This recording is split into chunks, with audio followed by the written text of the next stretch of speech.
Vamos a orar. Padre, en el nombre de Jesús, abre nuestros sentidos espirituales y nuestro corazón, haz que entendamos tu palabra y sobre todo que la hagamos por obra. Te pedimos en el nombre de Jesús que traigas nuestros pensamientos y nuestros sentimientos cautivos a tu palabra y a la acción del Espíritu Santo sobre nuestras vidas, y que el demonio no se robe nada que tengamos como un incremento en nuestra espiritualidad. Te pedimos, Señor, que el demonio no se robe nada que tengamos como un incremento en nuestra espiritualidad. Danos sabiduría pura, pacífica, comprensiva, llena de misericordia. Ayúdanos a estar dispuestos a ceder y a ser accesibles en nuestro carácter, ser suaves, clementes, razonables. Lávanos de la corrupción y de la disolución. Dótanos de una absoluta seguridad en ti para no ser perturbados por el temor ni la preocupación, que tengamos una santa manera de vivir. Te lo pedimos por Jesucristo nuestro Señor. Amén. Bueno, el día de hoy les comentaba, el día de ayer, que íbamos a ver la parábola de los viñadores asesinos que está en Marcos 12. Y vamos a empezar. Jesús entonces le dirigió estas palabras: un hombre plantó una viña, la rodeó de una cerca, cavó en ella un lagar y construyó una casa para el celador. La alquiló después a unos trabajadores y se marchó al extranjero. Bueno, entonces vemos allí que Jesús viene y pues la gente que se dedica a hablar de la palabra es como si les hubiera alquilado la viña, es decir, ustedes se van a hacer depositarios de lo que del saber del cielo, ¿verdad? Es decir, de la espiritualidad. Y bueno, vamos a continuar. A su debido tiempo envió a un sirviente para pedir a los viñadores la parte de los frutos que le correspondían, pero ellos lo tomaron, lo apalearon y lo despacharon con las manos vacías. Envió de nuevo a otro servidor y a este lo hirieron en la cabeza y lo insultaron. Mandó a un tercero y a este lo mataron. Envió a muchos otros, pero a unos los hirieron y a otros los mataron. Todavía le quedaba uno. Ese era su hijo muy querido. Lo mandó por último pensando: a mi hijo lo respetarán. Pero los viñadores se dijeron entre sí: este es el heredero, la viña será para él, matémosle y así nos quedaremos con la propiedad. Tomaron al hijo, lo mataron y lo arrojaron fuera de la viña. Ahora bien, ¿qué va a hacer el dueño de la viña? Vendrá, matará a esos trabajadores y entregará la viña a otros.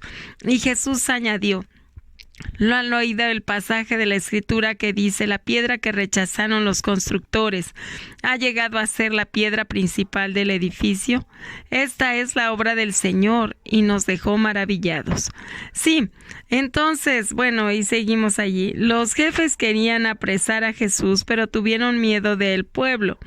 Habían entendido muy bien que la parábola se refería a ellos, lo dejaron allí y se fueron. Bueno, ahora sí, entonces, vemos aquí que a la hora que Dios manda a sus profetas, que es cuando el dueño de la viña manda a algunos de sus trabajadores a cobrar ya pues el precio del alquiler de esa viña, ¿verdad? Fíjense que tenía yo una tía que alquilaba su tierra y entonces era dueña de esa tierra, pero se iban a tercias, es 2 melgas, o sea, dos surcos, para la persona que la trabaja y una era para mi tía. Entonces, bueno, es lo que usan los agricultores muchas veces, o mitad y mitad, ¿verdad?, de la producción. Pero en este caso, pues bueno, ya habían acordado que era una renta de esa tierra. Entonces pues no se verificó porque no se la quisieron pagar, y entonces a la hora que manda a unos empleados a que cobren, los matan, les pegan, los maltratan, ¿verdad? Entonces, así precisamente los insultan, ¿verdad? Así precisamente le pasa a los profetas. Los profetas vienen y nos avisan la voluntad de Dios, pero como muchas veces no estamos muy de acuerdo con lo que nos vienen a decir. ¿Por qué? Porque es algo fuerte para nuestra vida. no queremos cambiar, no queremos ajustarnos a las normas de Dios y entonces los insultamos, los señalamos, los criticamos o si no, pues muchas veces corren a las personas, otras veces les echan a la policía, otras veces pues en la antigüedad, como lo dice aquí, los mataban y hasta les pegaban. Entonces, este es un retrato de lo que pasaba en aquel entonces cuando Dios mandaba a sus profetas. Bueno, pues entonces por eso lastimaban los trabajadores, ¿verdad? De esa viña, los que se les había alquilado esa viña, habían pues hecho mal a los trabajadores de Dios, ¿verdad? A los que les mandaban a cobrar. Y luego dijeron, bueno, mandó a su hijo, ¿verdad? Dijo el Señor, voy a mandar a mi hijo. Y mandó a su hijo y fue lo que hizo, ¿verdad? Mandó al Señor Jesús para que nos aclarara, para que nos dijera, quién era Dios Padre, qué quería de nosotros, cuál era su voluntad, etcétera, etcétera, como había quedado, que lo podemos leer en Deuteronomio 18, allá con Moisés, ¿no? Que le reclamaba que por favor, era muy tremendo verlo a él cara a cara y entonces que mandara mejor uno como él, un humano, y pues por esa promesa mandó al Señor Jesús. Entonces, pues así fue, mandó pues al Señor Jesús. ¿Y qué hicieron con él?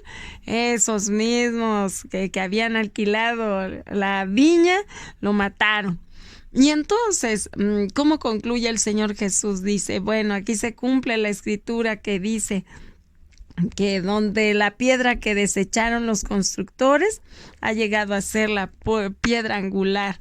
La piedra del ángulo es una piedra que usan los constructores para empezar a construir allí. Tiene que ser una piedra grande, tiene que ser una piedra muy fuerte para que resista la construcción. Y Jesús será la piedra angular de nuestra construcción, que es la iglesia. Porque recuerden que la iglesia no es donde va uno a hacer el culto, donde hay bancas y nos podemos ir a sentar cómodamente a escuchar la palabra. No, la iglesia es el conjunto de fieles. Entonces Él es la piedra del ángulo y nosotros somos piedras vivas ahora de ese templo espiritual que es la iglesia.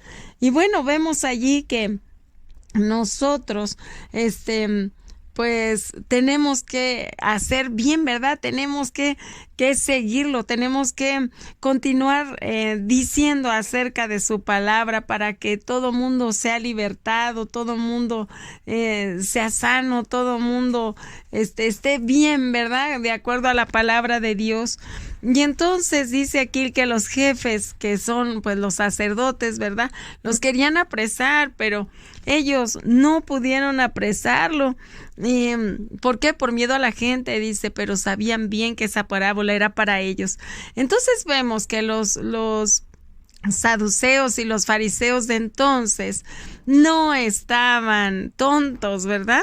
Es decir, claro que entendían las palabras de Jesús, lo que no tenían dispuesto era su corazón. Y por eso es que vemos, por eso su reacción para con los profetas y por eso su reacción para con el Señor Jesús, porque simplemente a Jesús lo mataron por envidia, ¿verdad? No lo mataron por las obras buenas que hacía, ¿verdad? Sino porque como les quitaba el público, dijeron no, tenemos que acabar con él.